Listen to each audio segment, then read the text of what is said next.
Bonjour les amis, j'espère que vous allez bien et bienvenue sur la chaîne Entreprends chez toi. Dans cette vidéo aujourd'hui, je vais vous parler de la recherche, de l'importance de la recherche.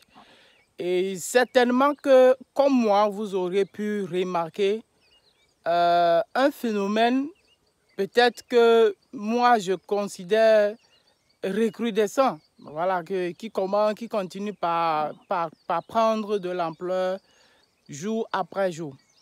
Et chaque jour que l'on vit, nous nous remarquons que, ou nous constatons autour de nous des jeunes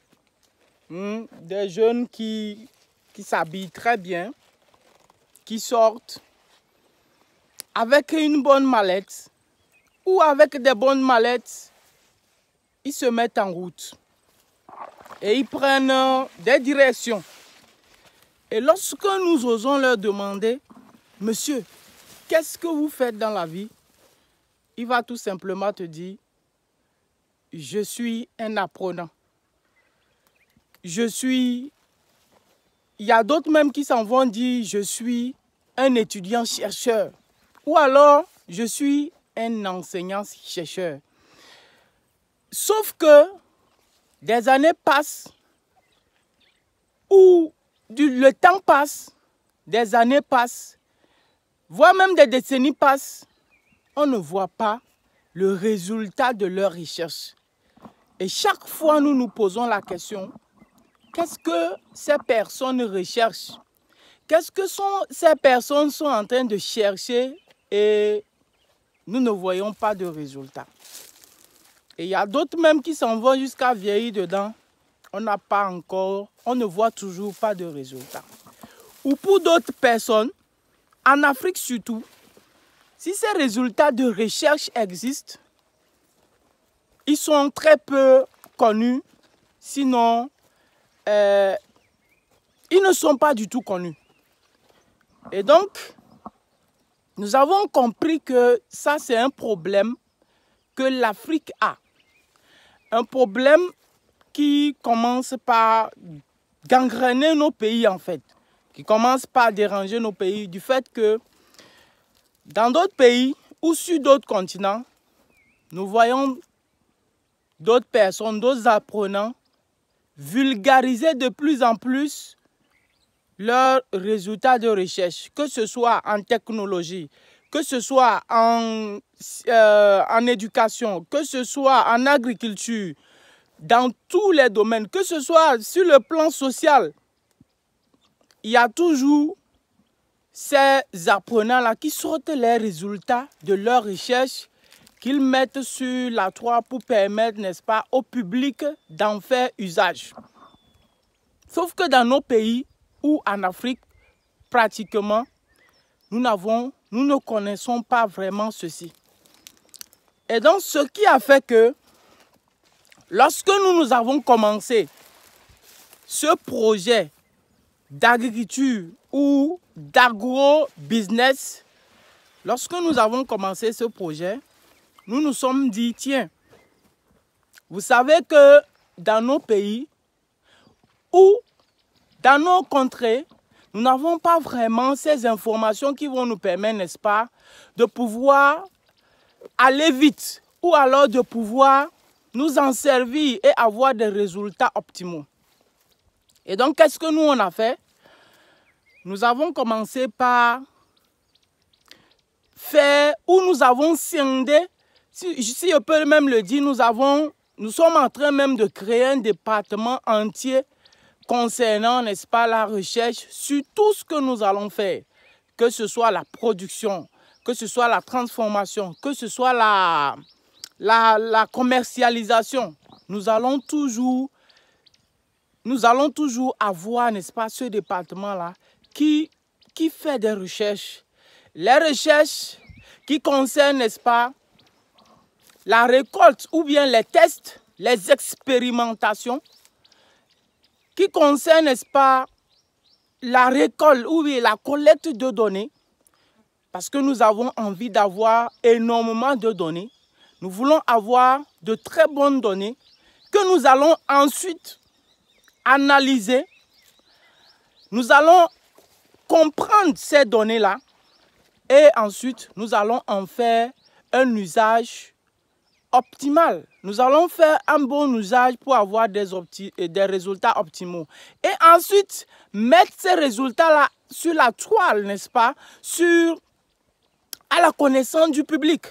Comme je suis en train de partager avec vous ici, les informations que je vais vous donner ici, et aussi je vais vous donner dans d'autres vidéos qui vont venir par après. C'est pourquoi, si vous n'êtes pas encore abonné à notre chaîne, Entreprends chez toi, regardez juste en bas de la vidéo, à droite, il y a un bouton rouge, s'abonner. Vous cliquez sur ça, mais quand vous cliquez sur ce bouton, ce n'est pas encore fini. Là, attendez. Regardez très bien, il y a une cloche. Vous cliquez sur la cloche de notification et vous choisissez toutes pour recevoir toutes nos vidéos qui vont paraître. Alors, voilà comment est-ce que nous comptons continuer par vous donner des résultats de recherche. Et donc, comme vous voyez ce maïs derrière moi, je suis un peu loin, mais je vais faire un peu la route vers ce maïs-là pour que vous voyez mieux. Donc, lorsque nous lancions le projet, comme nous avons parfois des ingénieurs, mais on ne sait pas sur quels critères on nomme ces ingénieurs ou bien on dépose ces ingénieurs-là dans les bureaux. Comme j'ai dit bureau, ça va encore étonner les gens. Oui, chez nous, par exemple, les ingénieurs sont dans les bureaux. Les techniciens sont dans les bureaux. On ne les retrouve pas sur le terrain. C'est un peu dommage, mais c'est comme ça, ça se passe. Donc, quand nous avons commencé, on a trouvé certaines personnes, soi-disant des ingénieurs, des techniciens, qui nous donnaient des informations. Mais ces informations-là nous semblaient un peu maladroites. Et donc, qu'est-ce que nous en a fait? On a décidé maintenant de tester les informations sur le terrain, de faire nous-mêmes la recherche, d'avoir des données plus fiables que nous allons utiliser, n'est-ce pas, dans le futur ou à la longue. Vous voyez, donc, au lieu de commencer avec une très grande surface, on a juste pris 20 000 mètres carrés. Donc, actuellement, nous sommes en train de faire l'exploitation sur 20 000 mètres carrés. Il y a 10 000, nous sommes en train de travailler sur 10 000 mètres carrés où nous mettons uniquement le maïs en monoculture. Ça, c'est ça. Et sur le deuxième 10 000 mètres carrés, nous sommes en train de mettre aussi, nous sommes en train d'expérimenter également d'autres cultures de légumes, en fait, les légumes que nous sommes en train de mettre là. Voilà. Donc, je suis actuellement sur la surface de 10 000 mètres carrés où nous avons mis le maïs. Et donc, le maïs que vous voyez ici, vous allez remarquer que ce n'est pas un maïs qui est homogène. Ça voudrait dire que nous n'avons pas fait les semis le même jour. Nous n'avons pas fait les semis la même semaine. Nous n'avons pas non plus fait les mêmes types de semences. Nous n'avons pas utilisé les mêmes types de semences parce que nous sommes en phase de recherche. Comme ça, pour aller maintenant sur les grandes surfaces, ça va nous être encore plus facile et en ce moment, on aura un peu de données qui vont nous permettre, n'est-ce pas, d'extendre, n'est-ce pas, les cultures, d'expandre l'exploitation sur de grandes surfaces. Voilà, donc vous allez remarquer ici, par exemple, il y a un maïs qui est déjà prêt, sinon il est presque prêt. D'ici la semaine prochaine, il y a certains épis qui vont commencer même par se sécher. Donc regardez bien. Donc ça, c'est le premier maïs que nous avons mis. Hein? C'est le premier maïs que nous avons mis. Et ce maïs-là, nous l'avons mis. Nous avons fait un semis en ligne direct. Un semis direct en ligne. Voilà, c'est ce que nous avons fait. Parce qu'après juste le défrichage, nous avons testé cette technique-là pour voir à la fin les résultats, afin de les comparer avec les autres résultats que nous allons en voir également et pouvoir en tirer une bonne conclusion. Donc ça aussi, on n'en a pas encore fait, mais nous sommes déjà proches des résultats finaux, parce que là, vous voyez déjà le maïs derrière moi qui est prêt, parce qu'il y a les épis. Je vais vous montrer, vous voyez un peu, ça ce sont les épis. Ce sont les épis, il y a les épis déjà. Il y a les épis même qui commencent par se sécher. Voilà, donc un peu ça, vous voyez un peu, donc il y a les épis qui sont là.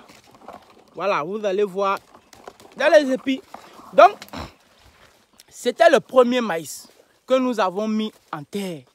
Suite à un défrichage immédiat, nous avons fait ce travail-là. Maintenant, en même temps, celui qui suit actuellement ici, là où je suis, celui-ci, vous voyez, il n'a pas encore même fleuri. Lui aussi, c'est un autre que nous voulons expérimenter, parce que là, nous avons adopté un type de labour qui est différent. Je vous avais présenté dans l'une de mes vidéos les différents types de labour que nous avons ici en Afrique, sinon qui existent. Partout, on peut les utiliser, mais chacun, selon ses moyens, adopte un type de culture pour pouvoir, n'est-ce pas, ou bien s'en d'un type de culture. Donc, nous, on a essayé d'utiliser les trois types de labour. Et donc, sinon les quatre. Bon, il y a le deuxième là, il peut être scindé en deux petites parties. Et donc, nous avons aussi ici fait les sillons. Nous avons trouvé une équipe qui nous a servi, qui nous a aidé à faire les sillons ici. Et nous avons fait utiliser une sémence aussi, qui est aussi la même que celui-ci, la culture où nous avons fait les semis directs en ligne. Voilà, donc notre objectif c'était d'arriver à voir la différence de résultats. Quel sera le résultat? Parce que chaque type de culture a ses avantages. Et donc, voilà, quand vous allez voir qu'il y a d'autres types de labour là qui sont rapides, d'autres sont moins rapides. Donc, on pourra en tirer une conclusion à la fin. Et donc, quand nous avons fait ça, de l'autre côté aussi, nous avons utilisé une autre sémence. Une sémence encore différente. Mais c'est par rapport aux résultats des types de semences. Ça, je vais vous faire cette vidéo-là dans une prochaine vidéo.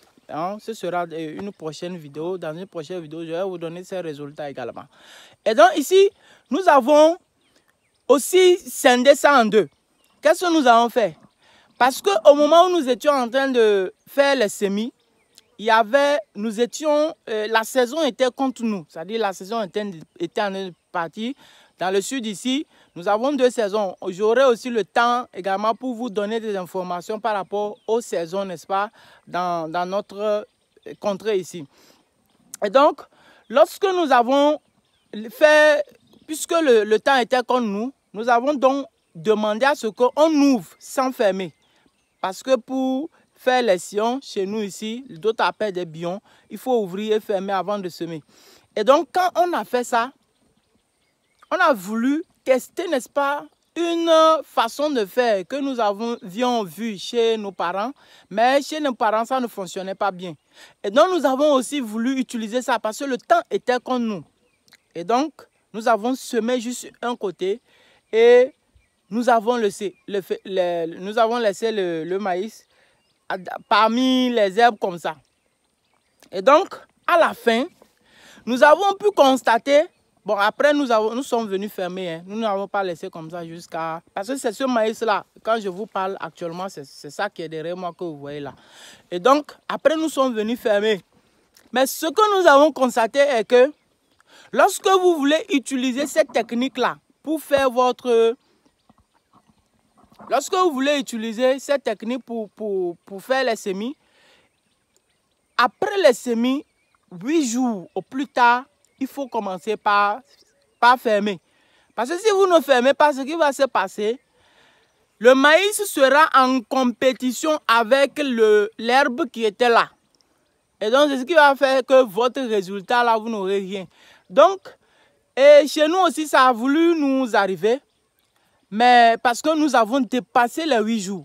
Et donc, quand nous avons dépassé les 8 jours, heureusement, nous sommes vite revenus pour rattraper l'erreur rapidement. Sinon, tout ce qui est ici, là, ça allait devenir vraiment bidon. On n'allait rien avoir ici, on n'allait rien récolter ici. Et donc, ça c'était ce que je tenais à vous partager. Maintenant, par rapport au semis direct, il y a d'autres qui font brûlis, mais nous, on n'a pas fait brûlis là. Donc, par rapport au semis direct et au semis sur labour, en utilisant le deuxième type de labour ou bien en utilisant le troisième type de labour, c'est-à-dire le labour mécanisé. Donc, ça, je vais vous donner ces résultats-là lorsque nous aurons, n'est-ce pas, comparé ou nous aurons les résultats finaux. Je vais vous donner également, je vais partager avec vous ces résultats-là pour que vous voyez exactement la différence entre les différents types de cultures, de labour et les différents types de semis. Voilà, donc les gars, restez sur notre chaîne parce que comme ces genres de résultats, comme ces genres de vidéos, nous en ferons plein dans tous nos business. Ça, c'est pas seulement en agriculture, mais si vous suivez notre chaîne, vous allez voir que nous sommes également dans le transfert monétaire, nous sommes dans le e-commerce, nous sommes également dans les foods. Avec Waza Food également, nous faisons également, c'est-à-dire dans le manger, voilà, dans l'alimentation, nous sommes également dedans. Donc, merci d'être resté jusqu'à la fin de cette vidéo, les gars. Tout ce que je peux vous dire, restez scotchés sur la chaîne et à très bientôt sur Entreprends chez toi. Bye bye.